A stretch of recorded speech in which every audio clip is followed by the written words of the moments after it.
Hi friends, ಎಲ್ರಿಗೂ ನಮಸ್ಕಾರ. ಎಲ್ಲರೂ ಹೇಗಿದ್ದೀರಾ? ಎಲ್ಲರೂ ಚೆನ್ನಾಗಿದ್ದೀರಾ ಅಂತ ಭಾವಿಸ್ತಾ ಇವತ್ತಿನ ವಿಡಿಯೋದಲ್ಲಿ ನಾನು ಬ್ರೆಡ್ ಜಾಮೂನ್ನ ಇನ್ಸ್ಟೆಂಟಾಗಿ ಹೇಗೆ ಮಾಡ್ಕೊಳ್ಳೋದು ಅಂತ ತೋರಿಸ್ತಾ ಇದ್ದೀನಿ.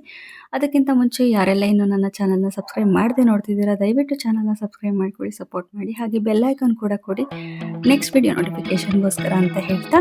ಇಂಗ್ರೀಡಿಯೆಂಟ್ಸ್ ಬೇಕಾಗೋದಿಲ್ಲ ಮತ್ತು ಹೆಚ್ಚು ಸಮಯ ಕೂಡ ಬೇಕಾಗೋದಿಲ್ಲ. ಈ ರೀತಿಯಾಗಿ ಬ್ರೆಡ್ನ ಪೀಸಸ್ ಮಾಡಿ ತೊಗೊಂಡಿದ್ದೀನಿ ನಾನು. ಔಟ್ಲೈನ್ನ ಬೇಕಾದರೆ ನೀವು ಬ್ರೌನ್ ಕಲರ್ ಇರೋದನ್ನು, ಬೇಡ ಅಂದರೆ ಕಟ್ ಮಾಡಿ ಬರೀ ವೈಟ್ ಕಲರ್ ಏನು ಬ್ರೆಡ್ ಇದೆ ಅದನ್ನು ಮಾತ್ರ ತೊಗೊಳ್ಬೋದು. ಸ್ವಲ್ಪ ಸ್ವಲ್ಪನೇ ಹಾಲನ್ನು ಹಾಕ್ಕೊಂಡು ಮಿಕ್ಸ್ ಮಾಡ್ಕೊಂಡು ಈ ರೀತಿಯಾಗಿ ಒಂದು ಹಿಟ್ಟನ್ನು ರೆಡಿ ಮಾಡ್ಕೊಳ್ಳಿ. ಒಂದು 10 ನಿಮಿಷ ಅದನ್ನು ಎತ್ತಿಡಿ, ನೆನೆಯಲಿಕ್ಕೆ ಬಿಡಿ. ಮತ್ತೊಂದು ಕಡೆ ಒಂದು ಸ್ವಲ್ಪ ಪಾಕನ ಮಾಡೋಣ ಅಂತ ಹೇಳ್ಬಿಟ್ಟು ಒಂದು ಸ್ಟೀಲ್ ಪಾತ್ರೆಯಲ್ಲಿ 1-2 ಗ್ಲಾಸಷ್ಟು ನೀರನ್ನು ತೊಗೊಂಡಿದ್ದೀನಿ, 1 ಗ್ಲಾಸಷ್ಟು ಸಕ್ಕರೆನ ತೊಗೊಂಡಿದ್ದೀನಿ, 1-2 ಏಲಕ್ಕಿನ ಮಿಕ್ಸ್ ಮಾಡ್ಕೊಳ್ತಾ ಇದ್ದೀನಿ ಫ್ಲೇವರ್ಗೋಸ್ಕರ. ಸ್ವಲ್ಪ ಸಕ್ಕರೆ ಕರಗಿಬಿಟ್ಟು ಒಂದು 10 ನಿಮಿಷ ಕುದ್ರೆ ಸಾಕಾಗುತ್ತೆ, ಪಾಕ ರೆಡಿ ಆಗಿಬಿಡುತ್ತೆ.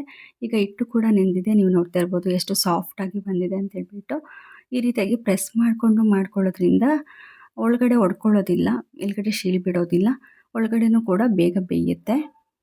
ಈ ರೀತಿ ಕನ್ಸಿಸ್ಟೆನ್ಸಿ ಇರೋದ್ರಿಂದ ನೀವು ಬೇಕಾದರೆ ಲಟ್ಟಿಸ್ಕೊಂಡು ಸ್ಕ್ವೇರ್ ಶೇಪು ಅಥವಾ ಟ್ರಯಾಂಗಲ್ ಶೇಪ್ನ ಕೂಡ ಮಾಡ್ಕೊಳ್ಬೋದು. ಡಿಫ್ರೆಂಟಾಗಿರುತ್ತೆ, ಡೆಸರ್ಟ್ ಥರ ತುಂಬ ಚೆನ್ನಾಗಿ ಕಾಣಿಸುತ್ತೆ, ತಿನ್ನಲಿಕ್ಕೂ ಖುಷಿಯಾಗುತ್ತೆ. ಬಟ್ ನಾನು ಇದನ್ನು MTR ಜಾಮೂನ್ನ ಹೇಗೆ ಮಾಡ್ಕೋತೀನಿ ಅದೇ ರೀತಿಯಾಗಿ ಮಾಡ್ಕೊಳ್ತಾ ಇದ್ದೀನಿ.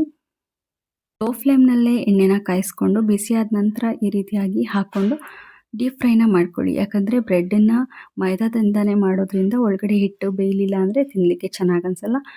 ಹಿಟ್ಟು ಬೇಕ್ ಮಾಡಿ ಆದ ನಂತರ ಈ ರೀತಿಯಾಗಿ ಜಾಮೂನು ಮಾಡ್ಕೊಳ್ಳೋದ್ರಿಂದ ಟೇಸ್ಟು ಡಿಫ್ರೆಂಟಾಗಿರುತ್ತೆ, ತುಂಬಾ ಚೆನ್ನಾಗಿರುತ್ತೆ.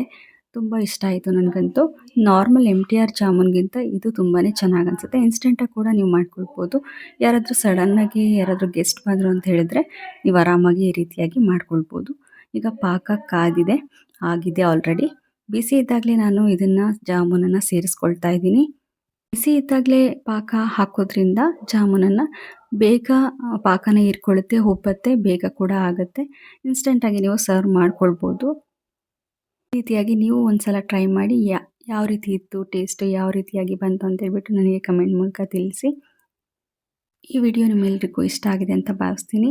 ಇಷ್ಟ ಆಗಿದ್ದರೆ ಲೈಕ್ ಮಾಡಿ, ಶೇರ್ ಮಾಡಿ, ಕಮೆಂಟ್ ಮಾಡಿ, ಹಾಗೆ ಸಪೋರ್ಟ್ ಮಾಡಿ, ಸಬ್ಸ್ಕ್ರೈಬ್ ಮಾಡಿ ಅಂತ ಹೇಳ್ತಾ, ಇದೇ ರೀತಿ ಯೂಸ್ಫುಲ್ ಆ್ಯಂಡ್ ಡಿಫ್ರೆಂಟ್ ವಿಡಿಯೋ ಜೊತೆ ನೆಕ್ಸ್ಟ್ ವಿಡಿಯೋದಲ್ಲಿ ಸಿಗ್ತೀನಿ ಅಂತ ಹೇಳ್ತಾ ಇವತ್ತಿನ ವಿಡಿಯೋನ ಇಲ್ಲಿಗೆ ಎಂಡ್ ಮಾಡ್ತಾ ಇದ್ದೀನಿ. ತುಂಬಾ ಕಲರ್ಫುಲ್ಲಾಗಿ ತುಂಬಾ ಚೆನ್ನಾಗಿರೋವಂಥ ಡಿಶಸ್ನ ನೀವು ಕೂಡ ಟ್ರೈ ಮಾಡಿ ಅಂತ ಹೇಳ್ತಾ ಇನ್ನೊಂದು ವಿಡಿಯೋ ಜೊತೆ ಇದೇ ರೀತಿ ನಾಳೆ ಸಿಗ್ತೀನಿ. ಬಾಯ್ ಬಾಯ್.